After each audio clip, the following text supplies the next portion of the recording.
அனைவருக்கும் தமிழறிவு வணக்கங்கள். மகாகவி பாரதி காளியிடம் சில வரங்கள் கேட்கிறார். அந்த வரங்கள் என்ன வரம் தர வேண்டும், எப்படி தர வேண்டும் என்கிற கோரிக்கை மிகச்சிறப்பானது. நான் சில வரங்கள் உன்னை நேரா கேட்கிறேன், எனக்கு நேரா தரணும், இன்னைக்கே தரணும். என்ன? முன்னை தீவினை பயன்கள் திரும்ப வந்துடாம என்னை காப்பாத்து. அது மட்டும் இல்ல, என்னை இன்னையிலிருந்து ஒரு புதிய உயிராக்கி எனக்கு கவலை இல்லாமல் செய்து என்னுடைய மனதை அறிவை தெளிவு பெற செய்து மகிழ்ச்சி உடையவனாக. இந்த வரங்கள் நமக்கும் கிடைக்கிற போது மிக மகிழ்ச்சியாக இருக்கலாம்.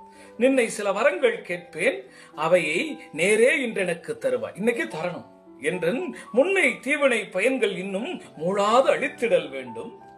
இனி என்னை புதிய உயிராக்கி எனக்கு ஏதும் கவலை அறச் செய்து மதி தன்னை மிக தெளிவு செய்து என்றும் சந்தோஷம் கொண்டிருக்க செய்வாய். என்னுடைய மதிய அறிவை தெளிவு செய்து எனக்கு மகிழ்ச்சி தர வேண்டும்ங்கிறார். அவர் வழியில் அந்த வரங்களை பெற்று நல்ல வண்ணம் வாழ்வோம். நன்றி, வணக்கம்.